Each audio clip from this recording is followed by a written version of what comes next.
इसी का प्रमाण यह है कि महाभारत युग में भगवान श्री कृष्ण ने इसको ठीक लगभग इसी रूप में प्रस्तुत किया, चाहे ज्ञान की प्राप्ति करने के लिए या धन की प्राप्ति करने के लिए, दोनों की जरूरत है। उसके साथ यह भी अनिवार्य है कि उस ज्ञान की पहले ज्ञान की प्राप्ति को सुरक्षा भी करें।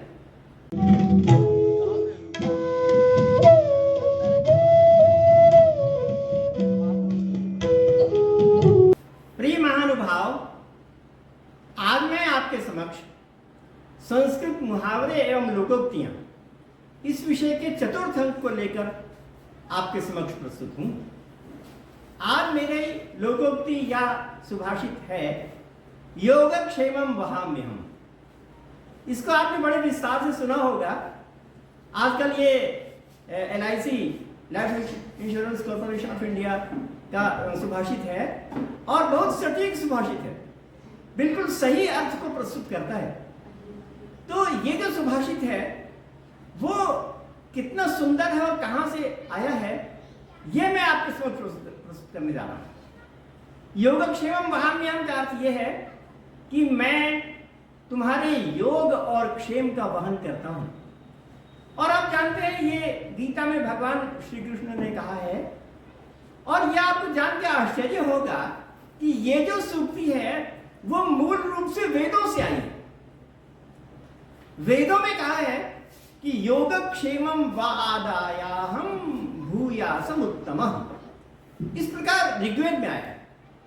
और उस मंत्र का अर्थ है, मैं पुनः कहूं, योगक्षेमं व आदायाहं भूयासम उत्तमः। ये वेद का मंत्र है और इसका अर्थ यह है कि मैं आप देवताओं के योगक्षेम को प्राप्त करके उत्तम कोटि में, उत्तम स्थिति में प्राप्त हो जाऊं, यह इसका अर्थ है। तो कितना सुंदर अर्थ है, कितना सुंदर भाव है, जिसके कारण से न जाने कितने हजारों लाखों जो लोग हैं उन्होंने इससे प्रेरणा प्राप्त की होगी और योगक्षेम प्राप्त किया होगा। और कालक्रमानुसार हजारों वर्षों से इससे लोग अनुप्राणित हुए।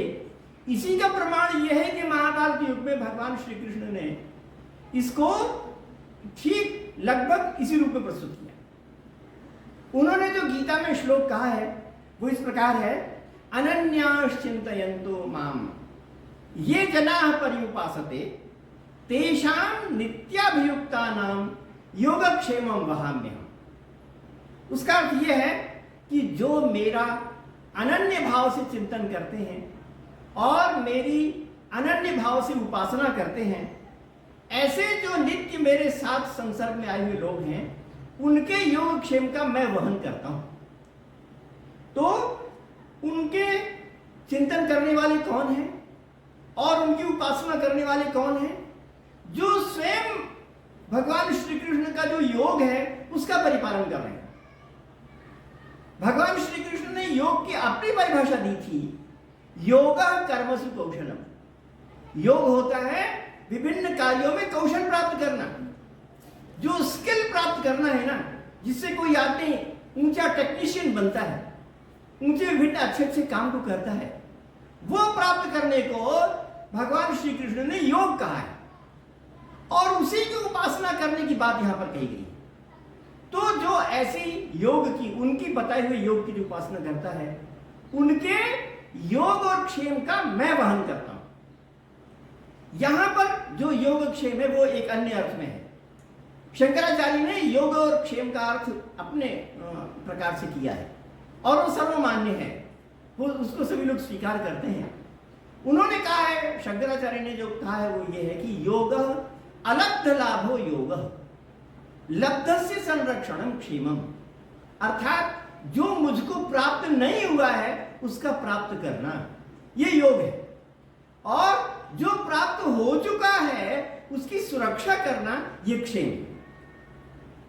अलब्ध को प्राप्त करना योग, और जो प्राप्त हो चुका है उसको संरक्षण करना, ये क्षेम है। तो भगवान श्री कृष्ण ने ये माना अथवा बताया कि दोनों जरूरत है, चाहे ज्ञान की प्राप्ति करने के लिए या धन की प्राप्ति करने के लिए, दोनों की जरूरत है। अगर धन को प्राप्त किया जाए और प्राप्त करने के पश्चात जो धन आया उसके प्रति निश्चिंत हो जाए, तो वो धीरे धीरे चला जाएगा, खत्म हो जाएगा, वो धन नहीं रहता, वह उपस्थित नहीं होता। हमारी एक संस्कृत कहावत में कहा है कि बालू का मुष्टिरिव गच्छति सुरसुरायमाण। उसका अर्थ यह है कि जैसे बालू में, जैसे मुट्ठी में अगर बालू ले ली जाए ना, तो वो धीरे धीरे करके वो बालू नीचे होती चली जाती है, खत्म हो जाती है, मुट्ठी में बालू रहती ही नहीं।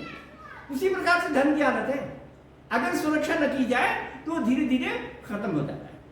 हमारे ज्ञान की भी ये बात है, अगर हम ज्ञान की उपासना करें और किसी चीज को हम बहुत बार आवृत्ति करके याद करें, प्राप्त करें, परंतु हम उसकी सुरक्षा न करें, तो वह अपने आप धीरे धीरे खत्म हो जाता है।